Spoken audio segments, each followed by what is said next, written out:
Hello दोस्तों, आपका स्वागत है यूट्यूब चैनल डिक्टेशन क्लब में।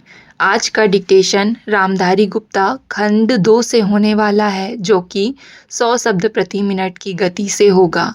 इसको ऑलरेडी 80 तथा 90 शब्द प्रति मिनट की गति से करा दिया गया है, जिसकी प्लेलिस्ट आपको यूट्यूब चैनल में मिल जाएगी।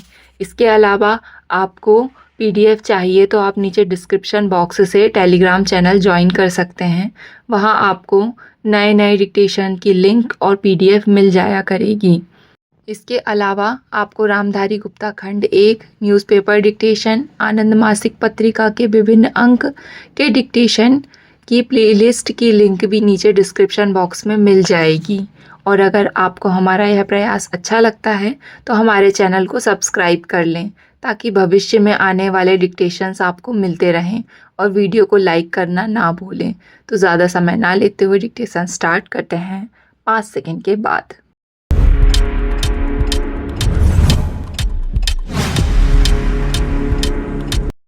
आइए आज हम अपने विचारों को उस दिन तक ले जाएं जब हमने गणराज्य की घोषणा की थी। अपनी विकास की योजनाओं के संबंध में हमने वास्तव में काफ़ी प्रगति की है, परंतु क्या हम भारत के सब नागरिकों को दरिद्रता, अभाव तथा कष्ट से मुक्त करा पाए हैं? प्रकृति की शक्तियों को अपने अधीन करने और जनता के कल्याण के लिए उन्हें नियंत्रण में लाने की दिशा में भी हम आगे बढ़े हैं, किंतु हम यह नहीं भूल सकते कि कुछ महीने ही हुए हमें भारत के उत्तर पूर्वी प्रदेशों में भयानक बाढ़ का सामना करना पड़ा था, जिसके कारण यातायात के साधन छिन्न भिन्न हो गए और वहाँ की जनता को भारी हानि उठानी पड़ी। निस्संदेह साक्षरता, प्रसार और रोगों के निराकरण के महत्वपूर्ण उपाय भी हमने सोचे हैं। यद्यपि अभी भी देश के बहुत से भागों में निरक्षरता और बीमारी पर्याप्त मात्रा में दिखाई देती है, जन कल्याण की योजनाओं को हम बराबर आगे बढ़ाते रहेंगे। यह हमारा दृढ़ संकल्प है, इसमें संदेह नहीं किया जा सकता। इन योजनाओं के पूरे होने के संबंध में जो प्रयास अब तक किया गया है, उससे भी हमें संतुष्ट नहीं होना चाहिए। फिर भी जो कुछ अब तक किया जा सका है, यदि वह बहुत चमत्कारी नहीं दिखता तो उसका कारण यह है कि अभी निर्माण कार्य जारी है और समाप्त नहीं हुआ है। राष्ट्र के निर्माण में समय की आवश्यकता होती है। आज हमारा गणराज्य दिवस है और भारत जैसे प्राचीन राष्ट्र के इतिहास में 5-7 वर्ष की अवधि एक स्वल्पकाल है। आइए अब हम विगत वर्ष की घटनाओं पर नज़र डालें और यह देखें कि विकास के कार्यों और निर्माण योजनाओं की दिशा में हम कहां तक आगे बढ़ सकते हैं।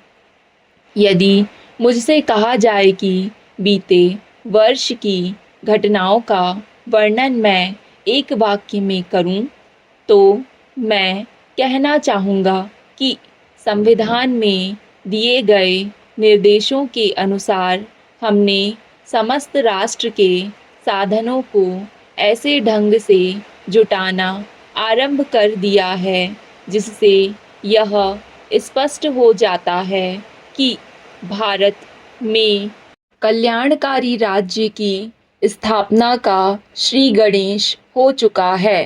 पिछले वर्षों में हमने जो संकल्प और दावे किए थे, अब वे मूर्तिमान होने लगे हैं। इसलिए अब यह समझना कठिन नहीं है कि राष्ट्र किधर जा रहा है और आगामी 10 या 15 वर्षों में हम किस स्थिति में होंगे। महान नदी घाटी योजनाओं पर कार्य बराबर जारी है।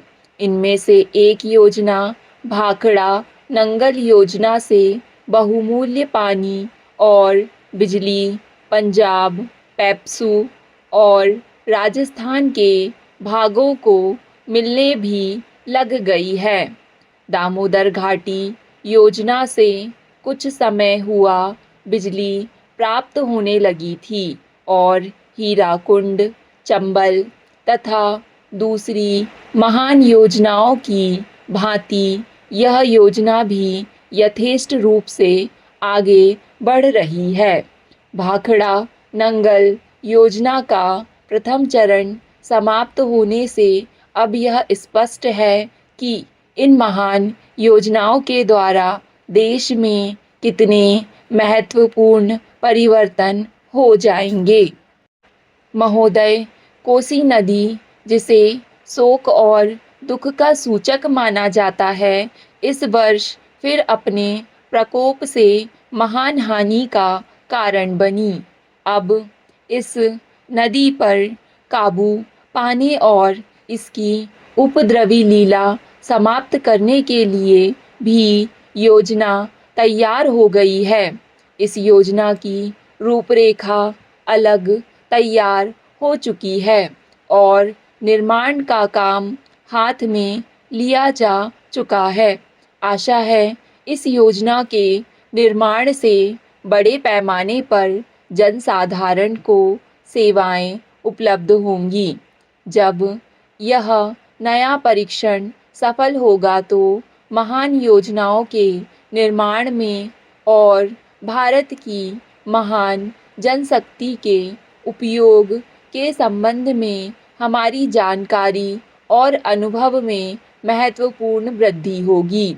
औद्योगिकरण के क्षेत्र में उन्नति, उत्पादन में और अधिक वृद्धि और भारत की प्रति व्यक्ति आय में वृद्धि विचाराधीन वर्ष की कुछ महत्वपूर्ण बातें हैं। औद्योगिकरण के साथ ही रोजगार के क्षेत्र को विस्तृत करने के प्रयत्न भी बराबर जारी हैं।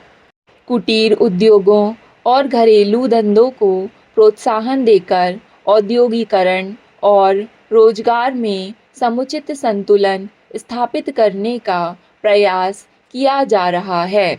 यह बात सभी स्वीकार करते हैं कि यदि भारत के जनसाधारण को उदासीनता और हार मानने की भावना से मुक्त करना है तो बढ़ती हुई बेरोजगारी को दूर करने का उपाय करना होगा।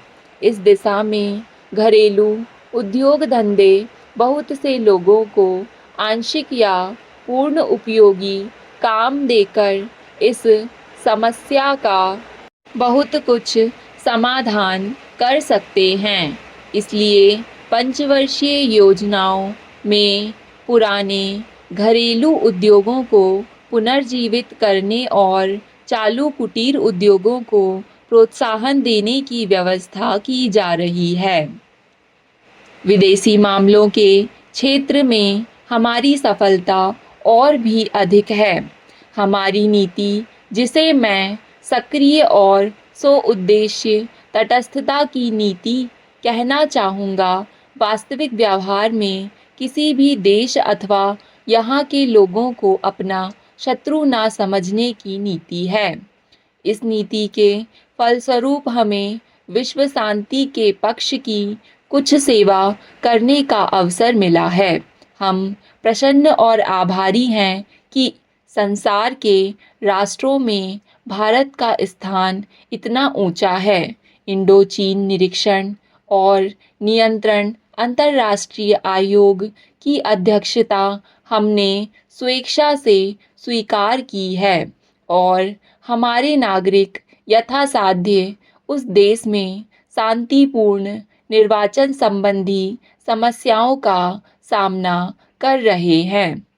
हम सभी राष्ट्रीय अथवा अंतर्राष्ट्रीय समस्याओं का निपटारा शांतिपूर्ण ढंग से चाहते हैं।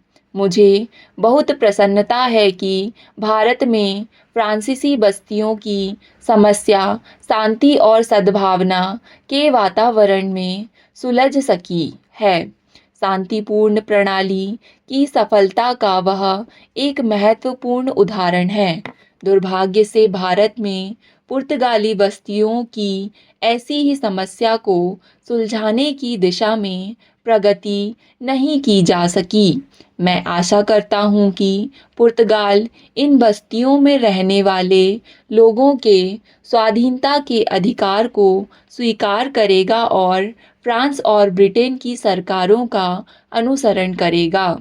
जैसे ही यह वर्ष समाप्त हो रहा है, हम अपने सबसे निकट के पड़ोसी पाकिस्तान के साथ अपने संबंधों में अपने सुखद परिवर्तन देखते हैं।